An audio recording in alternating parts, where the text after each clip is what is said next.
Здравствуйте, уважаемые зрители! Самый настоящий эксклюзив на телеканале «Варзиш». Человек, чье имя знают все. Спортсмен, который не нуждается в представлении, и его имя ассоциируется с золотой олимпийской медалью. Дильшот Назаров. Дильшот Джамальдинович, мое почтение и по традиции. Как в общем дела? Спасибо, во-первых, за приглашение. Дела нормально. Сейчас готовимся, работаем. Все нормально. Как тренировки? Ну, тренировки идут сейчас. Немножко, конечно, были проблемы со здоровьем. Да, сейчас, конечно, все, слава богу, уже позади. Сейчас как бы основная цель — это Олимпийские игры 2020 года. Сейчас вся подготовка будет вестись туда. Посмотрим, все в руках Всевышнего. В спорте нельзя загадывать. Здесь нужно тренироваться и показывать результат. В последние годы вы не только спортсмен, но и зампредседателя комитета по делам молодежи.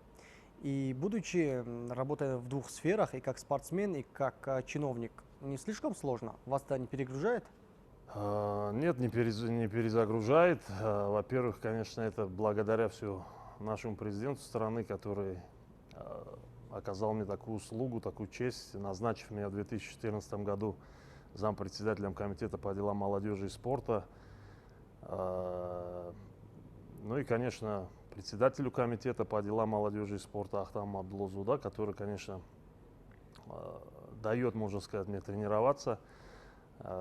И как бы это не то, что это не мешает, и даже где-то подстегивает, потому что ты считаешь себя руководителем, и ты должен показать на своем примере, в первую очередь, остальным спортсменам, что результаты не только нужно, но и можно достигать. И ставить нужно перед собой цели и идти к этим целям. Но плюс ко всему, в этом году вас назначают председателем Федерации по легкой атлетике Средней Азии. Уже по счету третья деятельность. Ну, это общественная организация, она как бы не занимает много сил. Все федерации работают автономно, тем более сейчас мы живем в 21 веке, где все можно делать электронно. Из-за этого как бы здесь не возникает никаких проблем. В этом году вы стали чемпионом Азии в 5-й раз. И вот эта вершина дается вам больше, покоряется вам больше, чем все другие соревнования. Почему? В Азии нет достойной конкуренции? Почему нет? Есть очень хорошие ребята, которые тоже входят в элиту мировую метания молота. Но так, видно, Всевышний распорядился, что дал мне возможность выиграть 5 раз чемпионат Азии. А в общем, если взять, то завоевал я 8 наград с чемпионатов Азии. Это, конечно, такой очень сильный показатель. Я всегда как бы Всевышнему за это благодарен. Но я как бы не ставил цель, чтобы завоевать там 5 или 6. Оно как бы само так получалось. Я готовился и выигрывал чемпионаты Азии. Дильшот Джамальдинович, смотрите, вы завоевываете медали, у вас достойные результаты на мировой арене, вы третий номер списка рейтинга по метанию молота, но все другие спортсмены с легкой атлетики не показывают хотя бы средних результатов. Вы как зампредседателя комитета по делам молодежи, с чем это связываете? Почему? Ну, во-первых, я, конечно, не люблю жаловаться, но, во-первых, конечно, немножко условия для легкой атлетики оставляют желать лучшего на сегодняшний момент в Республике Таджикистан. У нас на сегодняшний момент единственный стадион с синтетическим покрытием – это центральный стадион. И там, конечно, тоже синтетическое покрытие оставляет желать лучшего. Оно было постелено еще в 2003 году.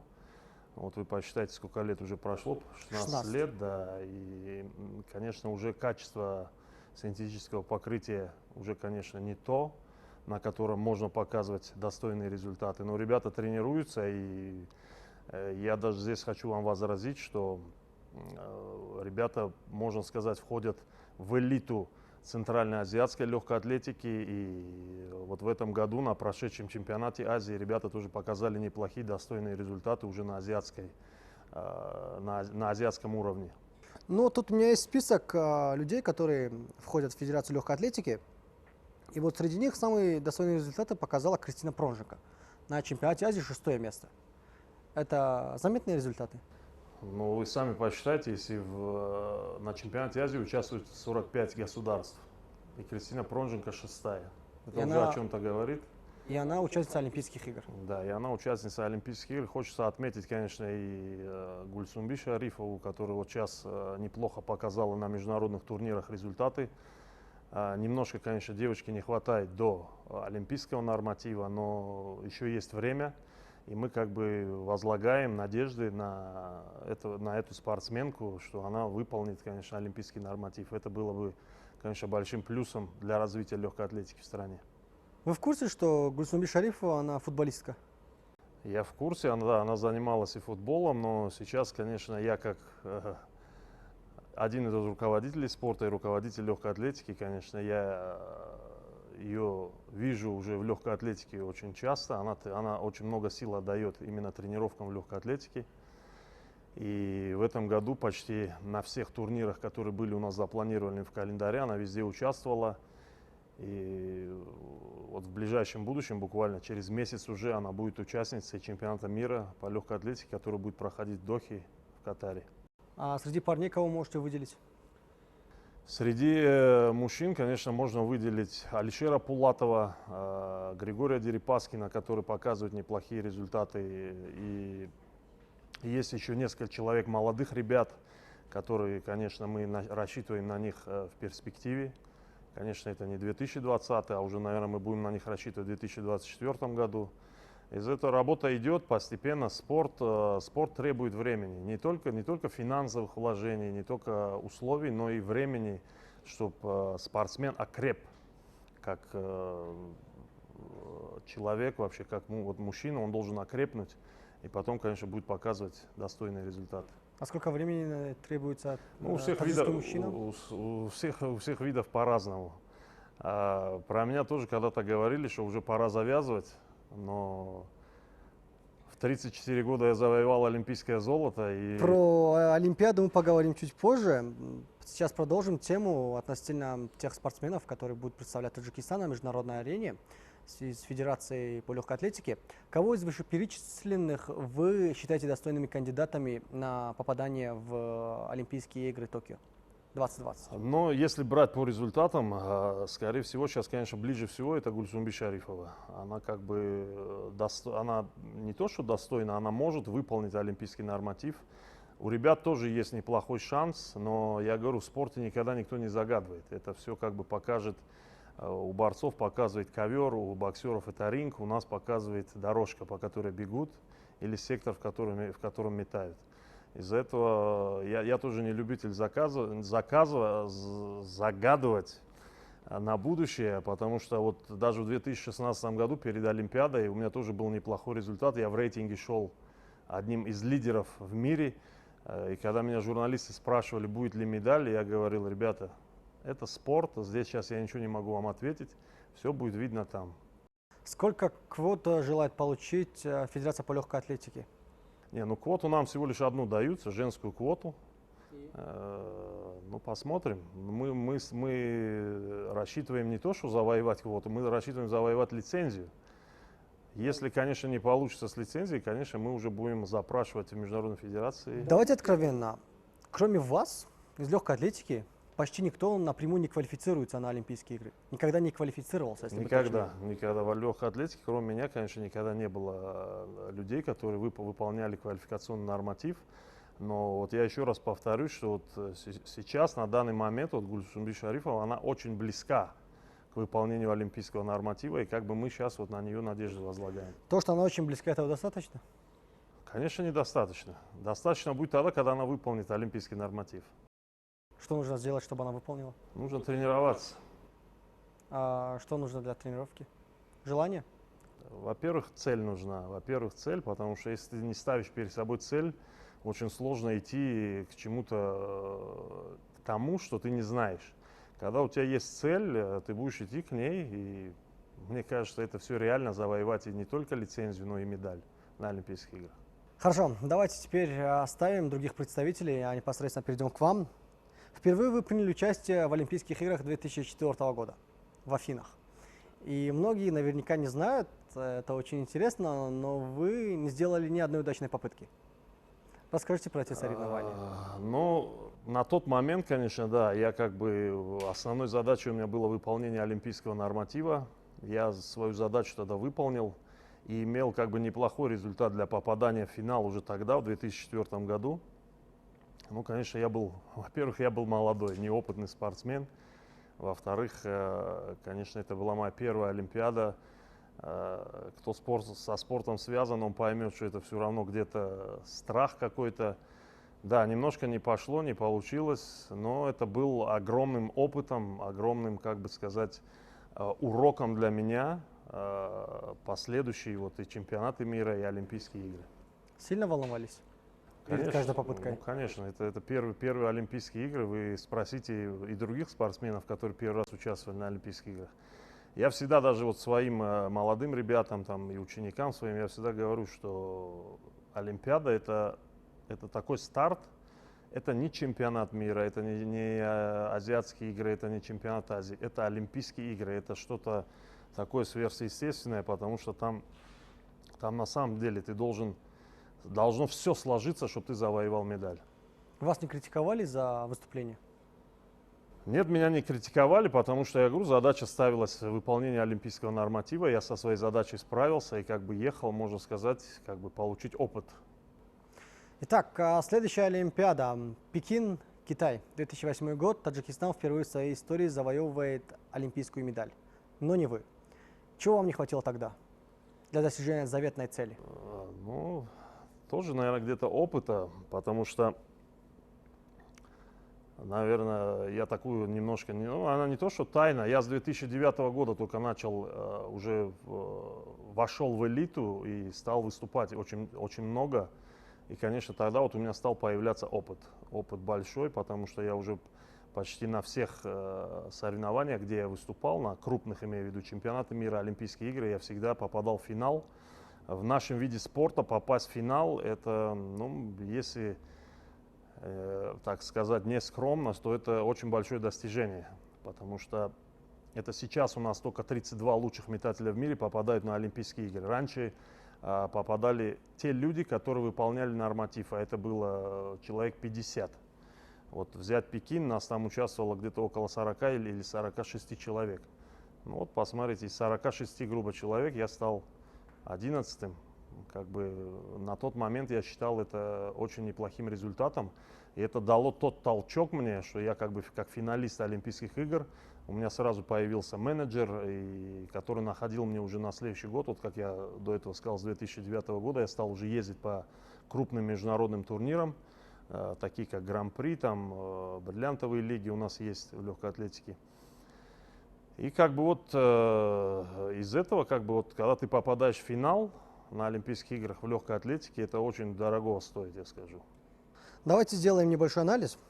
Олимпиада в Пекине – 11 место. 2012 год. Лондон – 10 место.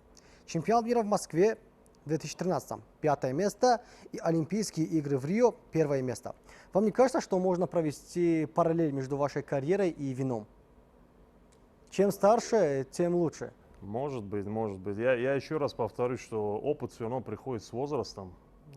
И сейчас вы еще пропустили 2015 год, чемпионат мира, где я завоевал серебряную медаль. 15 год.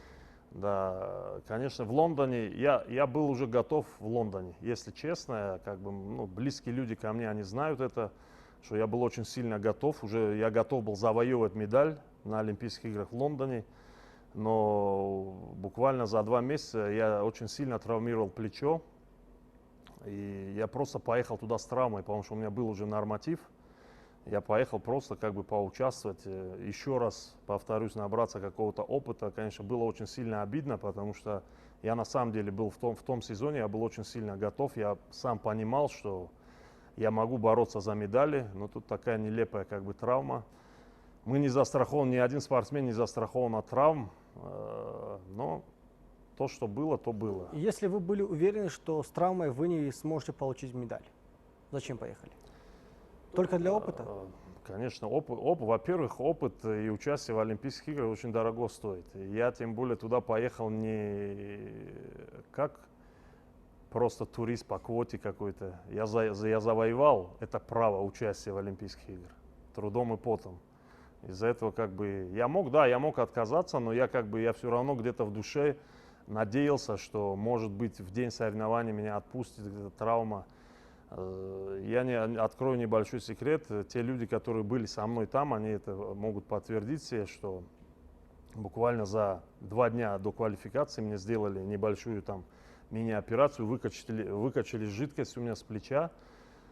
Я попал в финал, опять повторюсь, что это тоже дорого стоит, как бы я попал в финал, но уже в финале, конечно, я не смог ничего сделать, потому что была просто адская боль. Но я как бы уже то, что я был финалист, я должен был выступать. Если бы я отказался бы от участия от финала, конечно, меня могли бы просто наказать потом. Что двигало вами участвовать дальше? Какая Цель, сила? цель, потому что я не знаю, я уже много раз повторял в интервью, что придя в очень таком юношеском возрасте в этот вид спорта, я поставил себе цель, что я завоюю олимпийское золото. Итак, к олимпийскому золоту. Событие, которое перевернуло историю таджикского спорта и, в частности, сделало героем Ильшода Назарова. Олимпийские игры Рио 2016 года. Мы по телевизору видели, как вы выступили, как вы завоевали медаль, вашу радость, ваши эмоции, это даже ваши слезы. Но что осталось за картинкой? Чего мы не увидели? Ну, не знаю, наверное, тоже продолжение радости, Как она слез. продолжалась? Если честно, то, конечно, многие спортсмены знают, что после соревнований тебя сразу ведут на допинг-контроль. И я сидел там очень долго, почти 2 часа мы сидели с нашей командой. И, конечно, все радовались этой. Я, конечно, не верил до последнего, потому что нас награждали только на следующий день. И вот, когда только мне повесили медаль на шею, золотую олимпийскую, когда ее взял в руки, я тогда и поверил и сказал, да, я олимпийский чемпион. Допинг-контроль. Вам не было обидно, что вас ведут сдавать тест? Нет, это обязательная процедура для всех призеров крупных соревнований. Можно ваше мнение относительно одного момента? Понятно, что допинг принимают спортсмены, которые применяют силу в том или ином виде спорта. Но зачем принимать допинг человеку, который занимается керлингом? Вам не кажется, что сейчас спорт и политика тесно перемешаны? И в частности в 2018 году на Олимпийских играх по зимним видам спорта, когда спортсмена из сферы керлинга обвинили в потреблении допинга? Ну, если честно, да, то, конечно, политика, она всю жизнь была связана со спортом, или спорт с политикой, здесь смотря с какого ракурса посмотреть. А то, что обвиняют как бы спортсмена, тем более в таком виде, как керлинг, в употреблении допинга, ну, это, конечно, я первый раз слышу от вас, если честно. Нет, такое было. Это был спортсмен из России. И вот... Если брать по отношению к России, то да, наверное, сейчас немножко, конечно, к ним, не только к России, наверное, я скажу, а к странам бывшего Советского Союза немножко, конечно, так относятся очень строго. Есть, конечно, политика, там присутствует очень сильно, но от этого сейчас никто не застрахован. Из-за этого как бы ты должен быть, во-первых, уверен сам в себе и идти к той цели, потому что спортсмен ничто не может изменить. Давайте представим, что в 2016 году после вашего финального броска во время допинг-теста у вас были бы положительные результаты на допинг-контроле. Не дай бог. Нет, это уже прошло. Что бы вы тогда приняли? Вы бы сделали опровержение, или если бы вам предложили, ты либо говоришь, что да, я употреблял допинг, и мы тебе даем право участвовать в следующих Олимпийских играх, или же ты отказываешься, и мы тебя обвиняем в этом до конца. И ты больше не будешь никогда участвовать. Обвиняем, да, вы хороший вопрос задали, потому что на самом деле такие сейчас моменты в спорте есть. Я не понаслышке тоже их знаю. Но если ты чистый спортсмен, если ты уверен в себе, то я думаю, ты будешь бороться до конца. Как? Есть для как этого... один человек может бороться против системы? Почему один? Почему один? Для чего существуют олимпийские комитеты стран?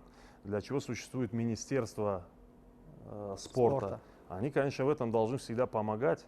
Потому что спортсмен сам, я прямо говорю, спортсмен сам, конечно, никогда не сможет доказать что-то.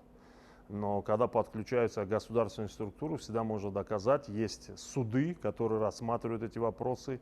Есть лаборатории независимые, где ты можешь подать апелляцию. И я думаю, есть такие примеры, где на самом деле спортсмены выигрывали и доказывали, что они чистые спортсмены. Тогда как вам кажется, почему спортсмен из России, которого обвинили в потреблении допинга, не стал бороться? Ну, я не знаю, почему он не стал бороться. Этот вопрос, наверное, задать нужно ему. На ваше сугубо субъективное мнение. Но здесь, наверное, больше политики присутствует, потому что мы все не понаслышке знаем, мы все были свидетелями. Это очень много показывали по телевизору, когда российскую сборную очень сильно, на самом деле, можно сказать, если так выразиться, жестко прессовали в том, что почти все российские спортсмены употребляют допинг. Здесь, конечно, присутствовало много политики, из-за этого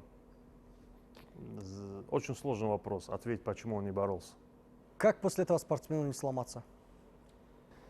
Тяжело, если честно. Конечно, очень тяжело, потому что, во-первых, психология для спортсмена, это чисто мое мнение, она, наверное, очень много дает психология. Не только в завоевании медали или в показе какого-то результата, но и вообще по жизни спортсмена. Если у тебя нет психологии, какой бы ты ни был сильный, ты никогда не покажешь результат. А эти моменты, которые связаны или с допингом, или еще с чем-то, они, конечно, немножко психологически ломают человека. Насколько сильно изменилась ваша жизнь после Рио? Да, и как бы никак не изменилось. Я также живу обычной жизнью обычного гражданина Республики Таджикистан. Также воспитываю детей. Вы стали более узнаваемым. Ну, более узнаваемым стал, да. Более узнаваемым стал, конечно, это приятно. Это приятно, конечно, потому что когда-то вот на одном выступлении наш уважаемый президент сказал хорошие слова, что когда вы едете на соревнования, не забывайте, что сзади вас 9 миллионов человек, в том числе и я. И, конечно, это вот всегда подстегивает.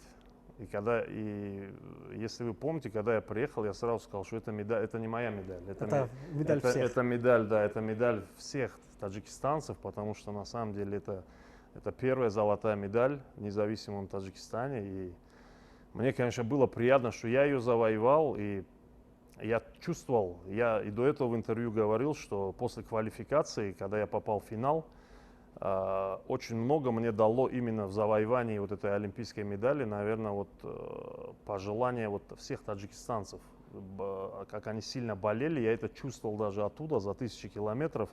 И когда мне на мессенджеры там приходили очень много сообщений, что мы с тобой, таджики, даже которые живут и в Европе, и в Америке, там, они мне сколько писали, все поддерживали.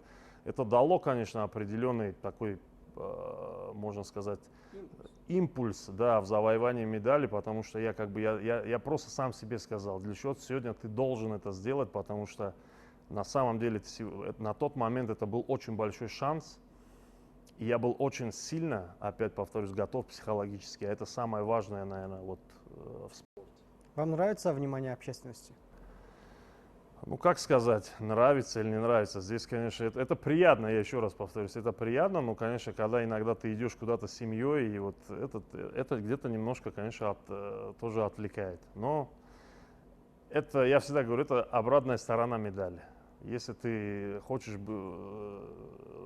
не то, что хочешь, а ты знаменитый, и не хочешь, чтобы к тебе как бы подходили, фотографировались, брали автограф, то так не получится. В обычной жизни как вам помогает узнаваемость? Вообще помогает ли? Ну давайте этот ответ оставим без... этот вопрос оставим без ответа. Почему? Ну, помогает, конечно, помогает. Все равно где-то узнают, где-то какие-то свои, я не знаю, может, личные дела ты делаешь быстро. Но если честно, я стараюсь этим не пользоваться, потому что я такой же человек, как и все остальные. А закон, наверное, писан для всех одинаково. Отлично. После Олимпиады группа людей в СМИ начала подписывать петицию о том, чтобы Дильшода Назарова объявили национальным героем. Как вы к этому относитесь? Нет, я не скажу, что я сделал что-то такое грандиозное, чтобы меня сделать национальным героем. Может быть, пройдет десятилетие, может быть, столетие, может быть, тогда что-то еще можно будет. Сейчас я обычный человек, обычный спортсмен. Да, я олимпийский чемпион, конечно, это дорого стоит. Это мечта многих спортсменов. Это было и моей мечтой когда-то, сейчас эта мечта осуществилась. Я просто благодарен Всевышнему всегда за то, что он дал мне эту возможность осуществить свою мечту. Еще один вопрос с Олимпиады из Рио. После финального броска, когда вы увидели свои результаты, вы уже поняли, что вы чемпион, у вас слезы на глазах, на руках флаг Таджикистана и на футболке надпись с фотографией. Что она означала? Ну, я уже говорил это в интервью, что это фотография моего отца, погибшего во время гражданской войны. Это человек, ну, это мой идеал, понимаете? Это человек, на самом деле, человек с большой буквы, я могу так смело сказать. Потому что во-первых, он тоже бывший спортсмен, он бронзовый призер Советского Союза, а те люди, которые связаны со спортом, они знают, что раньше завоевать медаль на чемпионате СССР было сравнимо или Олимпиада, или чемпионата мира. Мой отец был призером чемпионата СССР по пожарно-прикладному спорту. И этот человек на самом деле очень много дал мне, и он доказал, что он всегда меня воспитывал быть, во-первых, мужчиной. Я сейчас тоже своих детей воспитываю так, потому что деньги, там, я не знаю, машины, квартиры, это все приходящее и уходящее. Честь и достоинство – это те вещи, которые их невозможно купить ни за какие деньги. И он меня всегда учил, что завоюй уважение людей, и у тебя всегда все будет. Также я учу своих детей, что в первую очередь надо, чтобы и вы уважаете других, и чтобы вас уважали. Этот человек доказал, во-первых, не только мне, ну, я буду брать себя, этот человек доказал, что он на самом деле